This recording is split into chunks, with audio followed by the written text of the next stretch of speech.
TTD అలసత్వం మరోసారి బయటపడింది. సామాన్య భక్తులకు వైకుంఠ ఏకాదశి 3 రోజులు సర్వదర్శనం దూరం చేస్తూ టీటీడీ నిర్ణయం తీసుకుంది. ఆన్లైన్లో టికెట్స్ పొందిన వారు మాత్రమే స్వామివారి దర్శనానికి రావాలని, ఆఫ్లైన్ టోకెన్లు జారీ చేయబోమని ప్రకటించింది. ఈ మేరకు ప్రెస్ నోట్ రిలీజ్ చేసిన టీటీడీ సోషల్ మీడియా, దినపత్రికల్లో ప్రకటనలతో విస్తృత ప్రచారం చేస్తోంది. ఆంధ్ర, తమిళనాడు, కర్ణాటక రాష్ట్ర సరిహద్దు ప్రాంతాల్లో ఈ ప్రచారం పెద్ద ఎత్తున సాగుతోంది. గత ఏడాది వైకుంఠ ఏకాదశి తొక్కిసలాట ఘటన నేపథ్యంలో 6 భక్తులు మృతి చెందారు. ఈ ఏడాది సామాన్య భక్తులను స్వామి దర్శనంకు దూరం చేస్తూ టీటీడీ తీసుకున్న నిర్ణయంపై భక్తులు మండిపడుతున్నారు. గతంలో ఎన్నడూ లేని విధంగా సామాన్య భక్తులను టీటీడీ ఇబ్బందులకు గురిచేస్తుందని ఆగ్రహం వ్యక్తం చేస్తున్నారు.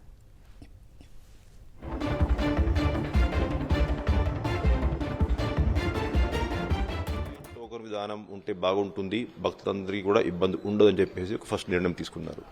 ఒకటి ఏమో గత సంవత్సరం లాగా తిరుపతి వచ్చేసి ఆఫ్లైన్ టోకెన్ సిస్టమ్ ఉండదు కాబట్టి టోకెన్ లేనటువంటి భక్తులు ఎప్పుడు దర్శనంకి రావాలని వాళ్ళకి క్లారిటీ ఉండాలి. డిసెంబర్ 30, 31, జనవరి 1వ తేదీ అంటే ముందు ఉన్నటువంటి 3 రోజుల పాటు ఇప్పటికే ఆన్లైన్ డిప్లో టోకెన్ జారీ చేశాం. ఎక్కువ మంది భక్తులు ముందుగానే వచ్చినట్లయితే అందరికీ క్యూ లైన్ మూవ్మెంట్లో ఇబ్బంది పడేటువంటి పరిస్థితి ఏర్పడుతుంది. అప్డేట్స్ దృష్ట్యా వాళ్ళు తన ప్రయాణం ప్లాన్ చేసుకున్నట్లయితే ఇక్కడికి వచ్చి ఇబ్బంది పడేటువంటి పరిస్థితి రాకుండా ఉంటుంది.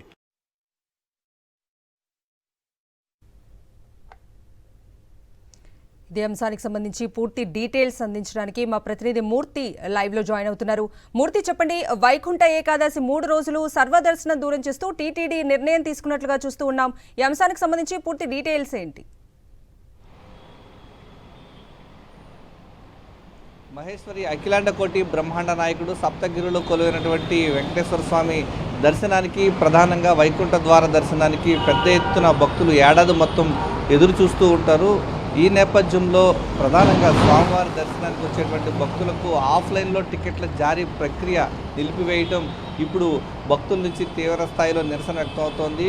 ప్రతి ఒక్కరికి కూడా ఆన్లైన్ పైన అవగాహన లేని భక్తులు చాలామంది సర్వదర్శనంలో ఆఫ్లైన్లో టికెట్లు జారీ చేస్తే స్వామివారి దర్శనానికి వెళ్లేందుకు ఎక్కువ ఆసక్తి చూపుతూ ఉంటారు. ఒకవేళ ఆఫ్లైన్లో టికెట్లు జారీ చేయని పక్షంలో సర్వదర్శనం మామూలుగా వారికి అనుమతించాలన్నటువంటి డిమాండ్ అయితే భక్తుల నుంచి పెద్ద ఎత్తున వస్తుంది. ప్రతి ఒక్కరికి కూడా ఆన్లైన్ పైనే టికెట్లను ముందస్తుగా టీటీడీ చెప్పినట్లుగా రిజర్వ్ చేసుకుని ఆ తర్వాత లక్కీ డిప్లో సెలెక్ట్ అవ్వడం అనేది చాలా ముందుగా అవగాహన ఉండేటువంటి భక్తులకు మాత్రమే దీనిపైన కొంత మేరకు తెలుస్తూ ఉంటుంది. చాలా పల్లె ప్రాంతాల్లో, పట్టణ ప్రాంతాల్లో చాలామంది కూడా ఆఫ్లైన్లో టికెట్ తీసుకుని వచ్చేందుకే ఎక్కువ మొత్తంలో స్వామివారి దర్శనానికి ఎక్కువగా ఆసక్తి చూపిస్తుంటారు. గతంలో ఈ యొక్క విధానం కొనసాగింది. ఆఫ్లైన్లో టికెట్ల జారీ ప్రక్రియ తిరుపతి నగరంలో 10 కేంద్రాల్లో ఇస్తూ వారికి టికెట్లను ఈ స్లాటెడ్ వారీగా తిరుమలకు అనుమతించేవారు. ఆ విధానాన్ని పక్కన పెట్టి ఈసారి టీటీడీ 3 రోజుల పాటు ఏదైతే మొదటి 3 రోజులు 30వ తారీఖు, 31వ తారీఖు, డిసెంబర్ 31వ తారీఖు, జనవరి 1వ తారీఖు సంబంధించి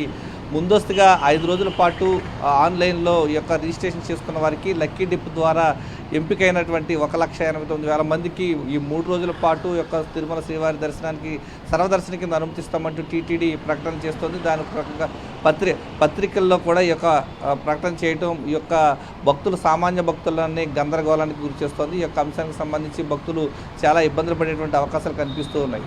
కవిత. Right, thank you.